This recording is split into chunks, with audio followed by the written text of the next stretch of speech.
여러분, 안녕하십니까? 8월 25일 주일 넘치는 우리 교회 매일 묵상 시작하도록 하겠습니다. 오늘 본 말씀은 예레미야 52장 12절부터 34절까지 말씀입니다.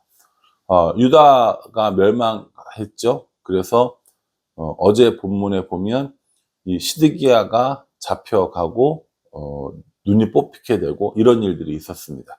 이렇게 왕이 이렇게 포로로 잡혀간 이후에 이제 느부갓네살이 이 유다 지역을 싹 쓸어버리는 이런 모습이 오늘 나오는 겁니다.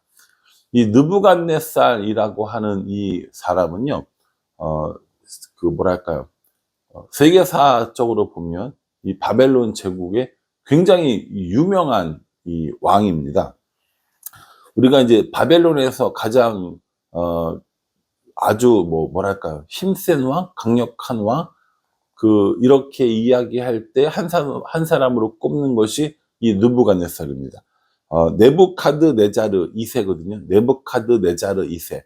우리 세계사 시간에는 네부카드네자르 2세라고 배우는데 성경에는 느부갓네살로 나온다고 벌써 몇 번을 말씀드렸어요. 이 사람이 어떤 사람이냐면 남진 정책을 써요. 바벨론 두 번째 왕인데 남진 정책을 써서 두로와 시리아 그리고 유다, 암몬, 모압 이런 것들도 다 점령하고 애굽도 침공하는 이런 남진 정책을 써서 영토를 확장한 왕이 이 느부갓네살 왕입니다. 이 느부갓네살 왕이 많은 사람들을 포로로 잡아가거든요. 포로로 잡아가서 뭘 했냐면 자기네 나라에 여러 가지 공사들을 시켜요. 그래서 이 느부갓네살 왕 때에 만들어진 성과 그리고 무슨 신전 그리고 대운하 이런 것들이 굉장히 많고요. 세계 7대 불가사의라고 불리는 공중정원이 바로 이 느부갓네살에 의해서 만든 거고요. 느부갓네살이 자기의 아내를 위해서 고향이었던 메대에 지었던 것이 바로 이 세계 7대 불가사의 중에 하나인 공중정원이라고 합니다. 요즘에는 워낙 이 불가사의가 많아서 막 그렇게 많이 나오는데 이 세계 7대 불가사의 중에 하나였던 공중정원은 그 규모나 기술이나 이런 것들이 정말 대단했다고 합니다. 그러니까 우리가 느부갓네살 하면 유다를 멸망시킨 사람 이 정도만 생각하는데 실제 이 페르시아에서 이 바벨론에서 이 느부갓네살은 굉장히 유명한 그리고 강력한 힘을 가진 그 왕이었다라는 겁니다. 이 느부갓네살에 의해서 예루살렘이 완전히 다 멸망당하고요. 이 느부갓네살이 느부사라단이라고 하는 자기의 사령관을 시켜서 이 유다 지방을 싹 쓸어버리는 모습을 볼 수 있습니다. 오늘 13절부터 23절까지 말씀해 보면요.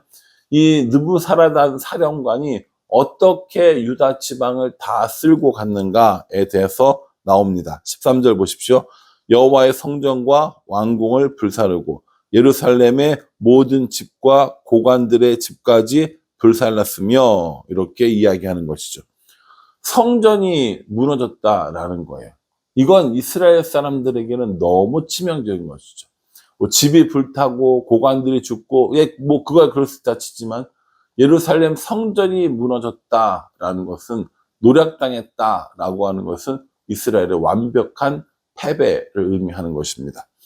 17절에 보면요. 갈대아 사람들은 또 여호와의 성전의 두 녹기둥과 받침들과 여호와의 성전의 놋대야를 깨트려 그 놋을 바벨론으로 가져갔고 가마들과 부삽들과 부집개들과 주발들과 숟가락들과 섬길 때 쓰는 모든 놋그릇을 다 가져갔고 이렇게 얘기합니다.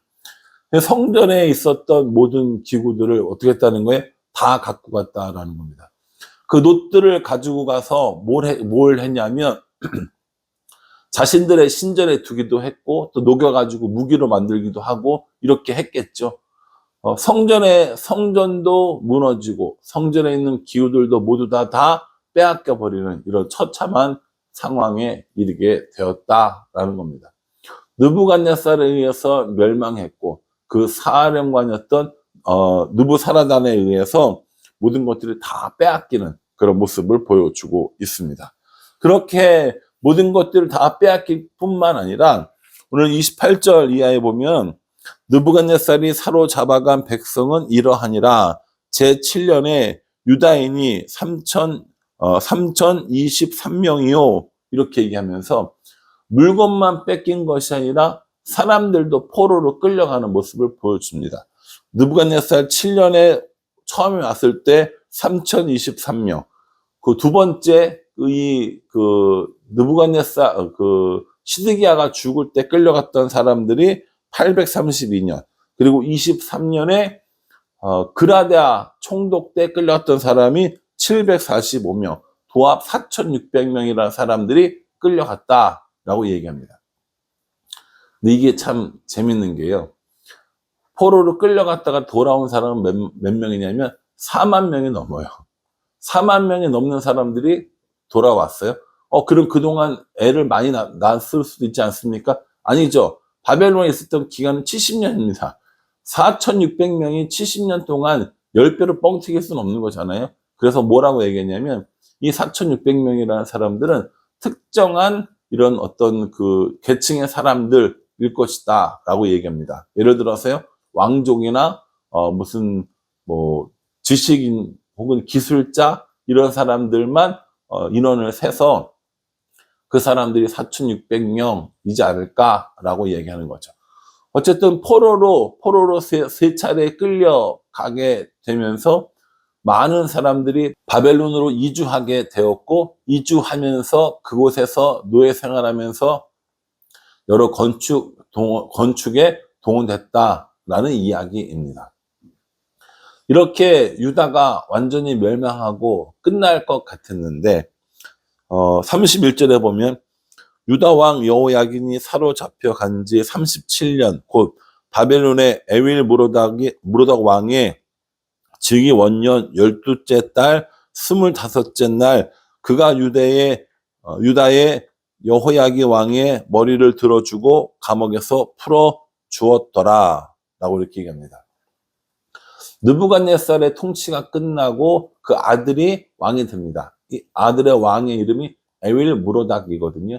무로닥의 아들이라는 뜻이에요. 신의 아들이라는 뜻이죠.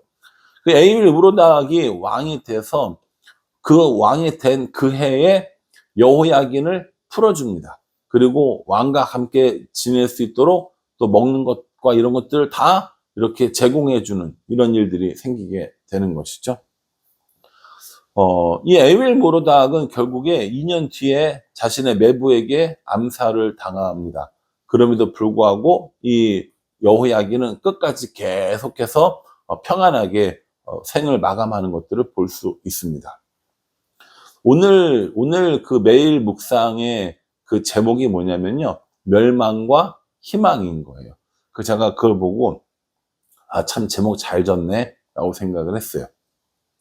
멸망은 뭐고 희망은 뭡니까? 멸망의 망자는요, 망자는 망할 망자고요, 희망의 망자는 바랄 망자입니다.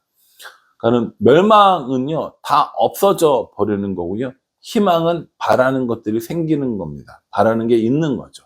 그러니까 이전에 이스라엘이 유다가 다 망해서 없어져 버린 듯 했지만 여전히 하나님으로 인한 희망이 남아있음을 우리에게 이야기해 주고 있습니다.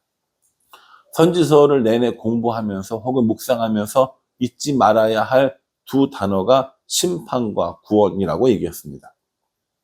어제 본문에서 시드기야가 그렇게 처참하게 죽어가는 모습을 보면서 심판당한 이스라엘을 보았다면, 오늘 이 에윌 무로닥에 의해서 다시 복권되어진 여호야긴의 모습을 보면서 또한 새로운 희망을 가질 수 있게 되는 겁니다.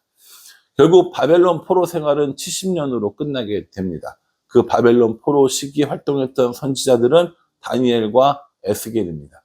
그 이후에 포로로 돌아와서 그들이 어떻게 살아가는지에 관한 것들도 우리가 계속 앞으로 묵상하게 될 것입니다. 하나님은 죄악에 관해서 철저하게 징계하십니다. 심판하시고 멸망시키십니다. 그럼에도 불구하고 신실하신 하나님께서 우리를 향한 사랑을 거두지 않으시는 거예요. 그래서 에윌 무로닥이라고 하는 이방의 아주 짧은 시간을 왕이 되었던 그 사람을 통하여서 이 여호야긴을 다시 회복시키는 모습을 볼 수 있다라는 것이죠. 여러분 어떻게 생각하세요? 여러분들과 저의 삶 가운데서도 하나님께서 우리에 대한 심판, 하나님께서 우리에게 대한 멸망이 분명히 있지만 다시 우리를 회복시키시는 그 하나님을 믿고 따르고 계십니까? 이거 우리한테 굉장히 중요한 문제라는 거죠. 그러니 여러분 혹시라도 여러 가지 어렵고 힘든 일들로 인하여서 혹은 여러 가지 죄악이나 범죄로 인하여서 다 망했고 다 멸망했다 싶은 그 순간에라도 다시 우리를 회복시키는, 다시 우리에게 희망을 주시는 하나님을 기억해야 합니다.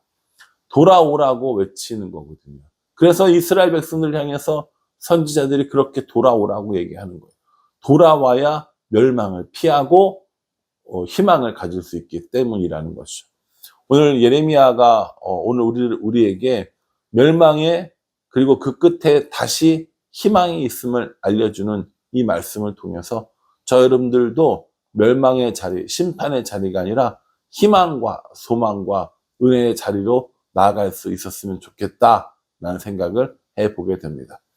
예레미야를 묵상하는 일이 쉬운 건 아니었습니다. 그럼에도 불구하고 이 예레미야를 통하여서 이스라엘을 징계하시고 유다를 멸망시키시지만 다시 회복시키고자 하시는 하나님의 사랑을 알고 묵상했다면 이 묵상이 또 이 말씀이 우리들 개인에게도 적용되어져서 아무리 힘들고 어려움이 있다 할지라도 다시 하나님 때문에 일어나는, 다시 하나님 때문에 회복되어지는 그런 시간들, 그런 은혜가 있었으면 정말 좋겠다라는 생각을 해 봅니다.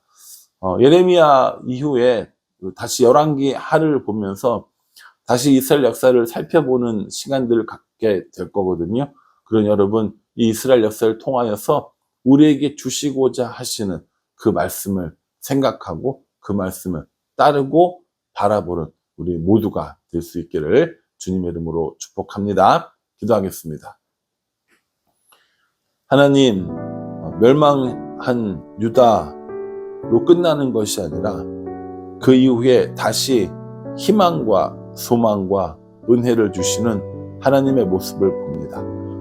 유다에게뿐만 아니라 우리들에게도 마찬가지임을 기억하게 하시고 멸망과 심판의 자리에 있다 할지라도 다시 하나님께로 돌아와 희망과 소망과 은혜를 사모하는 우리가 될 수 있도록 인도하여 주시옵소서. 예수님의 이름으로 기도합니다. 아멘. 여러분 이 말씀 기억하시면서요, 우리의 주인 되시는 하나님께 희망과 소망과 은혜를 구하는 우리 모두가 되기를 간절한 마음으로 기도하겠습니다. 이따 주일 예배 때 혹은 주일 마치고 뵙도록 하겠습니다.